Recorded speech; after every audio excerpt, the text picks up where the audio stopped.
ಎಂಬತ್ತೊಂದು ರೂಪಾಯಿ ಜಾಸ್ತಿ ಮಾಡಿದ್ದಾರೆ. ನಿಮಗೆಲ್ಲ ಗೊತ್ತಿದೆ ಪರಿಸ್ಥಿತಿ ಹೇಗಿದೆ ಅಂತಂದ್ರೆ ಗೊತ್ತಿಲ್ಲ. ಒಂದೊಂದು ಗ್ಯಾಸ್ ಕೊಟ್ಟುಕೊಂಡು ಕೆಲವು ಕಡೆಯಲ್ಲಿ ಕೆಲವು ಐಟಮ್ಗಳೇ ಇಲ್ಲ. ಎಣ್ಣೆಯಲ್ಲಿ ಮಾಡುವಂಥ ಯಾವ ಐಟಮ್ ಇಲ್ಲ, ಇಡ್ಲಿಯಲ್ಲಿ ಸ್ವಲ್ಪ ಮಾಡಿಕೊಂಡು ಇದು ಮಾಡ್ತಾ ಇದ್ದಾರೆ.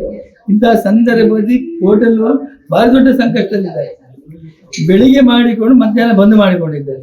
ಇಂತಹ ಪರಿಸ್ಥಿತಿಯಲ್ಲಿ ಬೆಳಿಗ್ಗೆ ಒಂದು ಐಟಮ್ ಮಾಡಿದರೆ ಮಧ್ಯಾಹ್ನ ಒಂದು ಐಟಮ್ ಮಾಡಿ ಅಷ್ಟಕ್ಕೆ ದಿನ ತೆಗಿತಾ ಇದ್ದಾರೆ.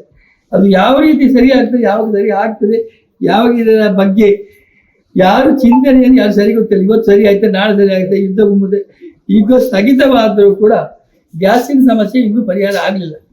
ಅದು ಯಾಕೆ ಆಗಲಿಲ್ಲ ಅಂದರೆ ನಮಗೆ ಗೊತ್ತಿಲ್ಲ. ಇವತ್ತಿನ ಬೆಳಗಿನ ಪರಿಸ್ಥಿತಿ ನೋಡುವಾಗ ಇಷ್ಟು ಒಂದೇ ಸಾಮಾನ್ಯ 991 ರೂಪಾಯಿ ಜಾಸ್ತಿ ಮಾಡಿದೆ ಅಂತ ಹೇಳುವಾಗ ಒಂದು ಆಘಾತಕ್ಕೆ ಕೆಳಗೆ ಬಿದ್ದಾಗ ಆಗಿದೆ. ಅಂತಹ ಪರಿಸ್ಥಿತಿಯಲ್ಲಿ ಇರುವಾಗ ದಿನ ಈ ರೀತಿ ಜಾಸ್ತಿ ಮಾಡಿದರೆ ನಾವು ಗ್ರಾಹಕರ ಮೇಲೆ ಎಷ್ಟು ಹೇಗೆ ಏರಿಸುವುದು, ಅವ್ರಿಗೆ ಹೇಗೆ ಕೊಡುವುದು ಅಂತ ಚಿಂತನೆಯಲ್ಲಿ ಇದ್ದೇವೆ.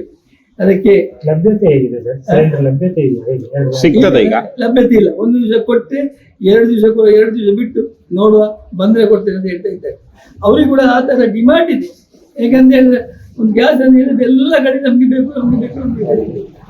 ಮತ್ತು ಅದರ ನಂತರ ಗೊತ್ತಿದೆ ದುನಿಯಾಗೆ ಹೆಚ್ಚಿಗೆ ಬೇಕಾದರೆ ಅವರೇ ಆ ರೇಟ್ ಬೇರೆ ಬೇರೆ ಕಡೆಯಲ್ಲಿ ಎಲ್ಲ ಇದು ಮಾಡ್ತಾ ಇದ್ದಾರೆ. ಜಾಸ್ತಿಯಲ್ಲಿ ಮಾಡುವವರು ಇದ್ದಾರೆ. ಚೆನ್ನಾಗಿ ತಿಂಡಿ ದರ ಏರಿಕೆ ಆಗಬೇಕು, ಮಾಡಬೇಕೆಂಬ ಚಿಂತನೆಯಲ್ಲಿದೆ.